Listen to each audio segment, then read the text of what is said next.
갑시다. 학교 갑시다.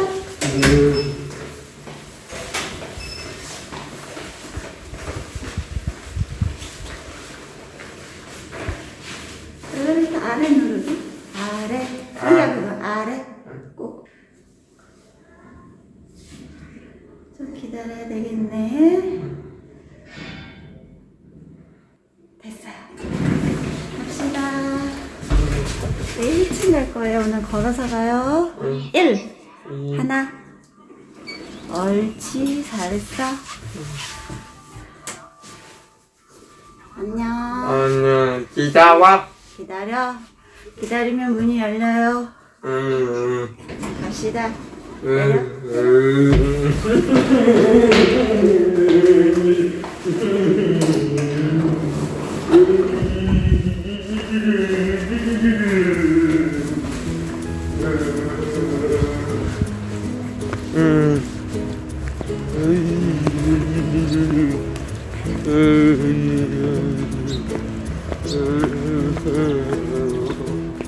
아침에 일어나면 혹은 전날 학교가 자동차, 붕붕자동차 학교가 소리를 여러 번 하거든요. 좋다는 얘기거든요. 학교 가고 싶다라는 얘기거든요.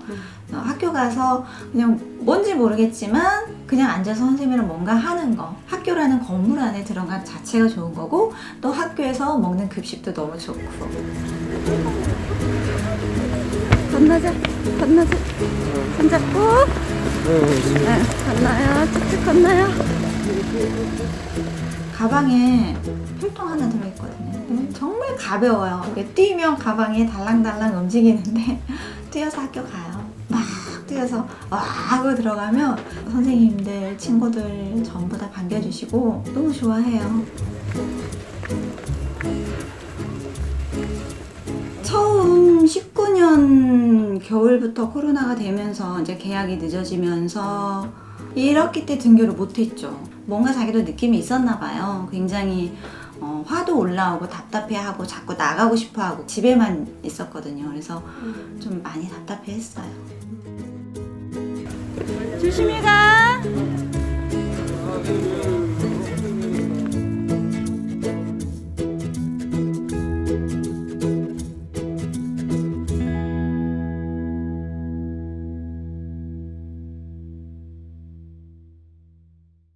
전국의 유치원, 초중, 고등학교 개학을 일단 일주일 연기하기로 했습니다. 개학을 오는 23일로 2주 더 연기했습니다.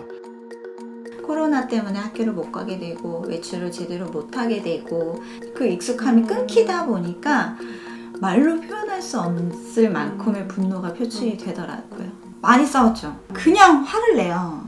나 이거 싫어? 라고 말을 표현을 못하니까 자꾸 또 같은 상황이 반복되니까 그냥 와 이러고 몇 번 팔을 잡혀서 여기가 빨갛게 상처가 생긴 적도 있고, 자기도 주체할 수 없는 만큼의 힘이 생기는데 얼굴이 빨개지거든요. 그렇게 빨개지고 그래서 이제 어쩔 수 없이 이제 뭐 등짝 한 대 때린 적도 있고 2020년도 3월에 코로나 발생하고 이제 2달 지날 무렵에 코로나19 기간 동안 발달장애인 및 가족의 건강과 생활조사 그 설문조사를 진행했었거든요.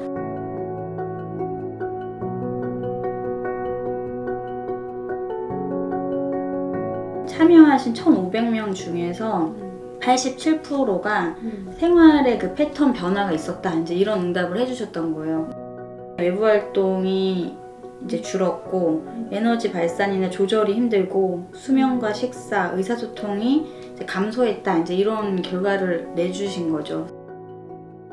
이렇게 계속 당사자하고 부모하고 계속 붙어 있으면서 스트레스가 서로 각자 너무 높아서 이게 스트레스가 10이면은 뭐 거의 뭐 자살 충동이래요. 근데 이제 요게 나왔었던 각각 평균이 발달장애인 7.23, 부모는 7.93. 경험하고 있는 스트레스가 너무 높다라는 것을 저희가 이제 요거를 봤었고, 이런 스트레스를 도전적 행동으로 이제 표출하고 있다. 이제 이런 게 나온 거죠.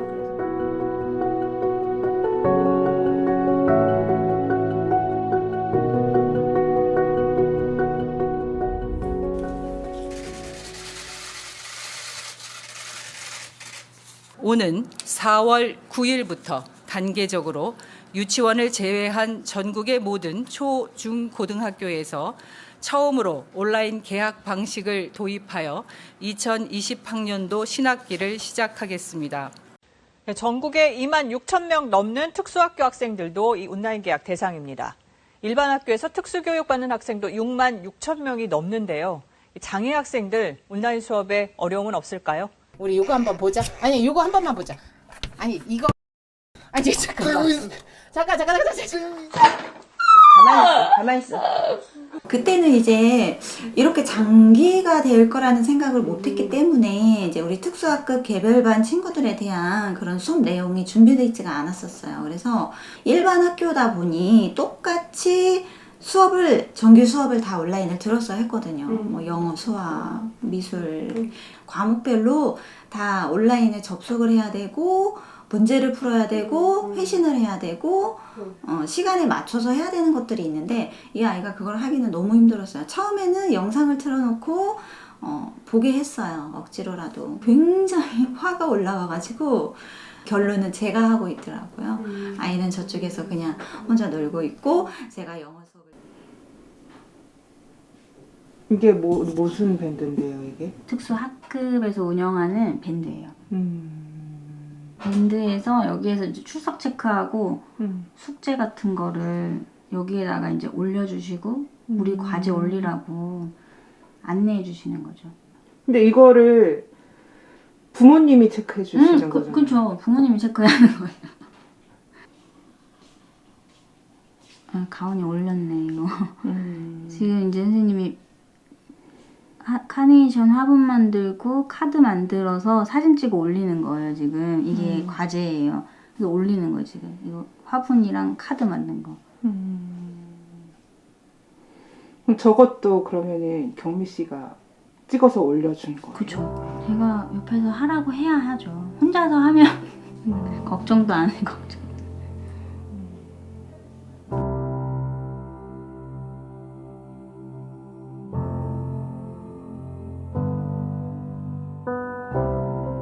온라인이라고 했는데 우리는 참여할 수 없고 또 이제 학습 꾸러미나 그 온라인 수업이라고 하는 게 우리 애한테 맞지 않는 게 온 것 같은 거죠. 그래서 이 시간들을 그냥 허무하게 그냥 지나가야 되는 건가? 이제 그런 것들이 되는 거죠.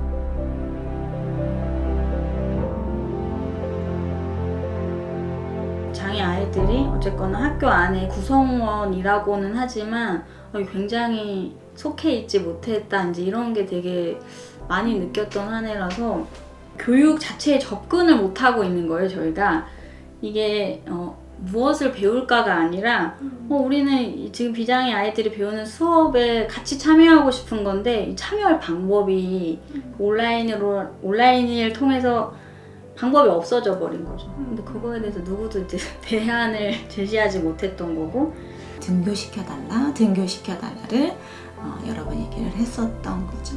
우리 아이의 교육권을 보장해달라고 했어요. 그랬더니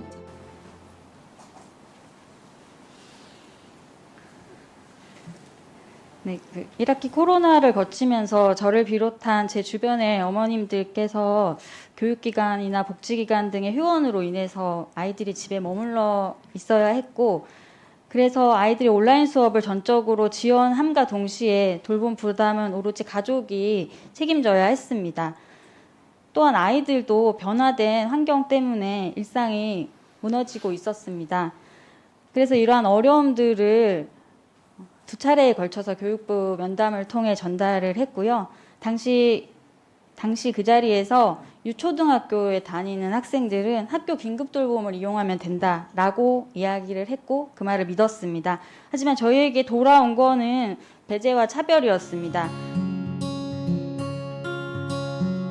교육부 면담도 계속 진행하고 교육부 장관도 만나고 국정감사 대응도 하면서 장애 학생이 학교를 가지 못해서 겪는 어려움과 또 교육에 접근하지 못하는 그런 문제점들을 계속 부각시키면서 대면 수업 요구를 했고 결국엔 이제 추석 이후에는 특수학교와 특수학급에 다니는 장애 학생들이 등교 수업을 할 수 있는 지침을 마련하는 이제 성과를 냈다고 저희는 그렇게 생각하고 그게 이제 더 이어져서 올해 전면 등교까지 발표하게 되었던 것 같아요.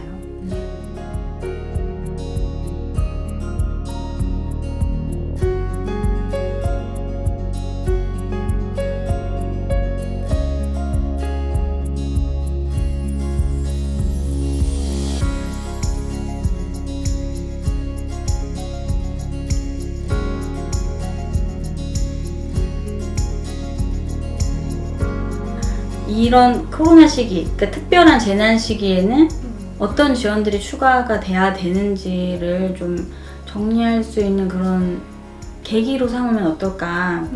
아이들의 장애 특성이나 또 개인이 처한 상황들이 다 다르기 때문에 그거에 좀 대응할 수 있는 유연한 대책들이 마련이 필요하다고 생각을 합니다.